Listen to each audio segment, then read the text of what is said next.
Magandang araw sa inyong lahat. Kumusta kaibigan? Maligayang pagdating sa Drin Success Fuel Channel.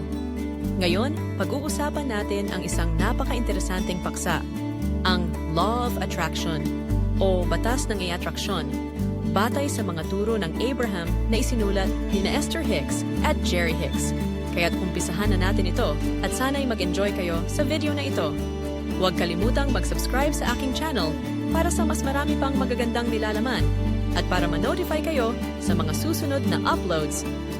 Ang Law of Attraction ay isang konsepto na nagsasaad na kung ano ang ating pinagtutuunan ng pansin, iyon ang ating naaakit sa ating karanasan. Sa simpleng tatlong hakbang, humingi, tumanggap, at makuha, matutunan natin kung paano natin mapapalakas ang ating mga buhay at makamit ang ating mga pangarap. Pero, syempre, hindi ito palaging madali. May mga hadlang na kadalasang humahadlang sa atin, tulad ng pagdududa, takot, at mga negatibong paniniwala. Pero huwag mag-alala, dahil ang aklat na ito ay nagbibigay ng mga kasangkapan at teknik upang matulungan tayong ituwid ang ating mga vibrations at makamit ang ating mga nais. Isipin nyo, paano kung ang ating isipan ay parang isang magnet? Ayon sa Law of Attraction, ang ating mga iniisip ay may mga magnetic properties. Kung positibo ang ating mga iniisip, naglalabas tayo ng mga positibong signal sa universo at sa gayon, mas maraming magagandang bagay ang dumarating sa ating buhay. Pero kung ang ating mga iniisip ay puno ng negatibong pananaw, tiyak na makakaakit tayo ng mga hindi kanais-nais na karanasan. Kaya't napakahalaga na maging mapanuri tayo sa ating mga iniisip. Ngunit hindi tayo nag-iisa sa ating paglalakbay.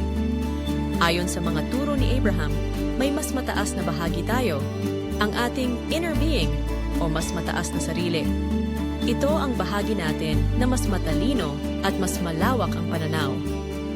Isipin nyo na lang ito bilang inyong sariling life compass na nagtuturo sa inyo sa tamang landas.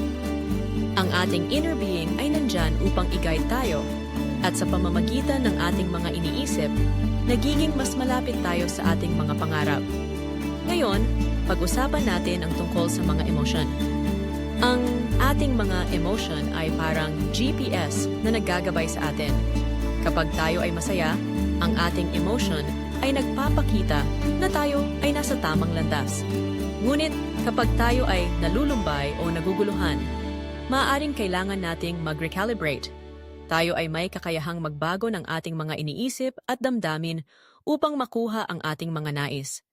Ang mga ito ay hindi lamang mga reaksyon, kundi mga gabay na dapat nating pahalagahan. Ngayon, ano naman ang sinasabi tungkol sa Art of Allowing? Ito ay tungkol sa pagpayag na tanggapin ang mga magagandang bagay na nakalaan para sa atin. Kapag nag-set tayo ng positibong frequency sa ating isipan, kailangan din nating buksan ang ating mga puso at isipan upang tanggapin ang mga oportunidad na dumarating. Maaaring ito ay mukhang passive, ngunit sa katunayan, ito ay tungkol sa pagiging aktibong kalahok sa ating buhay. Dapat tayong magtiwala na ang universo ay may mga magagandang plano para sa atin. Ngunit paano natin maiiwasan ang mga pagdududa? Ang pagdududa ay parang static na nagiging hadlang sa ating frequency. Kapag ito ay lumitaw, dapat tayong maging mas positibo at maniwala sa ating mga pangarap. Tanggapin ang mga maliliit na tagumpay at ipakita ang pasasalamat sa mga magagandang bagay sa ating buhay. Ang mga ito ay mga hakbang upang mapalakas ang ating mental magnet at makuha ang mga nais natin. Ngayon, pag-usapan natin ang visualization. Ang pagbuo ng malinaw na larawan ng ating mga pangarap sa ating isipan ay napakahalaga. Isipin nyo na parang may personal na sinehan kayo sa inyong isip. Dito, kayo ang direktor at ang pangunahing aktor. Ipinapakita nyo ang bawat detalye ng inyong mga pangarap. Ang visualization ay hindi lamang isang laro. Ito ay isang makapangyarihang kasangkapan upang ma-attract ang ating mga nais. Ang mahalaga ay ang mga detalye. Ano ang nakikita, naririnig, nararamdaman, at naamoy nyo sa mga eksenang ito? At huwag kalimutan ang tungkol sa vibrational matching.